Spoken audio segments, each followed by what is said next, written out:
Salve, salve, salve, salve, rapaziada! Tudo certo com vocês? Como vocês estão? Espero que todos estejam bem. Seguinte, meu povo, obviamente a gente já tá pensando no confronto contra a equipe do Operário, né? Não tem como ser diferente, assim. Essa ânsia por reagir na Série B, eu não sei se todos estão sentindo, mas eu, pelo menos, estou sonhando com cada ponto que a gente vai ganhar daqui pra frente. E acho que é algo muito legal da gente entender, assim, que o Atlético ele começa a Série B muito mal, que o Atlético não entrou na Série B para estar nessa parte da tabela que ele se encontra hoje, entre o décimo primeiro colocado, todo mundo sabe. Acho que todo mundo tem um entendimento quanto a isso. Todo mundo tem noção que o Atlético vem entregando muito menos do que, porra, 99% imaginava. Mas é importante a gente ver o outro lado da moeda. Se a gente está entregando menos agora, é porque a gente tem uma perspectiva e uma possibilidade de entregar mais. Então, eu acho que o discurso nesse momento precisa, vamos reagir na Série B, porque dá tempo de reagir na Série B. A gente não está falando aqui vamos reagir na Série B porque é um sonho utópico e uma realidade que a gente não pode alcançar.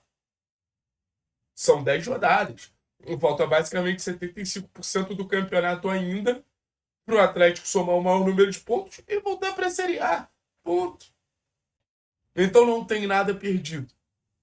Mas para a gente começar a conquistar, a gente precisa de uma mudança de perspectiva. E quando a gente fala de mudança de perspectiva, não tem como a gente não citar o Odair Helma. O Odair é o grande protagonista do momento do Atlético. E eu vou dizer mais: o Odair tem que ser o grande protagonista da melhora do Atlético.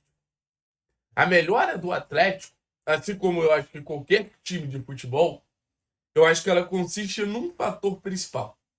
A gente deixar de ser um time que espera por individualidade. E é inegável que o Atlético hoje, até pela falta de conteúdo tático, até pela falta de base tática ali do time, um time desorganizado, um time que interage pouco, associa pouco. A gente depende muito de individualidade. A gente depende muito de um brilhareco ali, um brilhareco aqui. Então, isso para mim é sem dúvida um ponto importante, porque você fala de jogadores que eu acho que estão, pelo menos alguns, acima do nível da competição. Esses jogadores eles podem te entregar mais do que a competição exige, ou a competição está acostumada, podemos dizer assim. Aí eu falo do Esquivel, aí eu falo do Luiz Fernando, aí eu falo do Zapelli, aí eu falo do próprio Juliano, aí eu falo do João Cruz. Aí eu falo do Velasco, do Isaac, que eu acho que são jogadores que seriam titulares em qualquer time dentro da Série B. Então essa perspectiva individual ela não pode ser ignorada. Mas eu acho natural, dentro de um cenário de evolução de equipe, esse time, para subir, ter um acréscimo da perspectiva coletiva. Que é isso que eu sinto muita falta no Atlético. O Atlético, ele se identificar mais numa perspectiva coletiva. Eu, por exemplo, no jogo contra o Operário, tanto sem bola quanto com bola, tanto defendendo, quanto construindo, quanto atacando, o Atlético ele precisa entender que o futebol é um jogo de 11. O futebol não é um jogo de um, dois, três. Defendendo, por exemplo, a maioria dos gols que o Atlético sofre, você sabe por quê? Falta de sincronia. Você tem um fazendo movimento, você não tem outro acompanhando esse movimento. Aí você tem o Léo saltando pressão e o Abraão não fazendo a cobertura. Você tem o Esquivel, pô, indo para um lado e você não tem o Léo acompanhando. Então, essa perspectiva coletiva na hora de defender é fundamental para que os movimentos sejam coordenados e os espaços que naturalmente são abertos por um movimento sejam compensados. Quando o jogador sai para pressionar, ele naturalmente vai deixar o espaço, mas o outro amigo precisa ali fazer a cobertura. Então, se você pensar, por exemplo, no Inter do Odair, a zaga daquele Inter era muito coerente nesse sentido. Um Cuesta que saía mais para cá e um Moledo que ficava mais para fazer esse tipo de cobertura, para ficar mais na sobra. E é isso que eu espero do Atlético.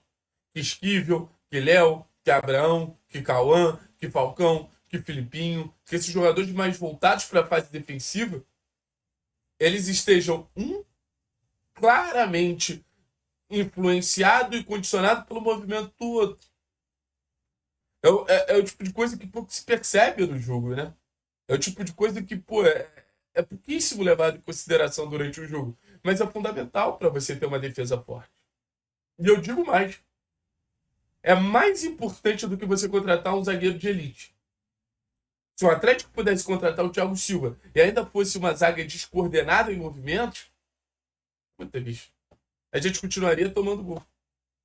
Se trouxer o Thiago Heleno de volta, se trouxer o Rafael Tolói, que virou moda na torcida do Atlético, precisa ser uma zaga coordenada em movimentos. Aí que entra essa percepção coletiva. Aí a gente vai pro jogo com bola. Que aí é mais importante ainda você ser coletivo. Por exemplo, pega o gol do último jogo. O gol do último jogo, cara, foi um cruzamento muito bom do João e a cabeçada boa do Renan. Mas qual a construção que você tem por trás do gol? Pouquíssimo. Você pega o último gol que a gente fez, que foi contra o Brusque. Uma jogada individual do Isaac que o Cauã completou. Qual é a complexidade coletiva desse gol? Zero. Aí você pega, pô, sei lá, tantos gols que a gente fez aí na Série B. É uma troca de passe ali dos jogadores da zona e o gol. Então, assim, o processo com bola do Atlético, ele precisa melhorar para a gente ter uma equipe que basicamente sabe o que está fazendo. O que eu estou pedindo aqui não é para ser um time de 70% de posse de bola, mas a gente tem que entender que o gol, ele é um processo. O gol é sair da primeira fase, que são os defensores, chegar na segunda fase, que são os volantes, passar na terceira fase, que são os meios, até que chegue no atacante e o atacante finalize. Se a gente começar a construir o gol desde a origem, fazer o gol vai ser algo muito mais fácil. E o Atlético, que já é um dos melhores ataques da competição, ele vai deslanchar nesse sentido. E eu volto a dizer, a caixinha de ferramentas do Atlético ofensivamente é muito boa. A gente tem jogadores que associam, a gente tem jogadores de bom passe, a gente tem jogadores de boa finalização, a gente tem jogadores de bom drible. A gente só precisa que esses jogadores eles se encontrem mais. A gente só precisa que esses jogadores eles conversem mais. Volto a dizer, o jogo ele não pode ser baseado num brilhareco do Zapelli, num brilhareco do Luiz, num brilhareco do Velasco. Porque esses brilharecos é muito mais fácil você anular. É muito mais fácil você fechar espaço, é muito mais fácil você impedir que isso aconteça. Mas quando você tem coletividade, quando você tem troca de passe, quando você tem um ali jogando pelo outro, cara, é incrível. Eu volto a citar o Inter do Odair. Um Inter que do meio pra frente tinha Rodrigo Dourado, Patrick e Edenilson. Nico Lopes, William Potker e Leandro Damião. Não era um Inter brilhante em individualidade. Cada um ali, pô, de alguma maneira se complementava. Cada um ali entregava o que podia. Mas aquele Inter começou a ser tão forte porque um compensava o outro. Não sabe? A gente tinha o Patrick pisando na área, a gente tinha o Edenilson preenchendo espaço. A gente tinha o Damião segurando a defesa adversária. Pô, o Potker sendo um cara de ataque à profundidade. O Nico sendo um cara que vinha um pouquinho mais para dentro para dar espaço para a ultrapassagem do lateral. Então você começava a ter mecanismos coletivos ali. Contra o Operário, que é um time que eu acredito que vai mais se defender do que qualquer coisa, e se a gente ficar esperando, cadê o Sapelli pegando a bola e desequilibrando? Cara, a gente vai ficar sentado esperando.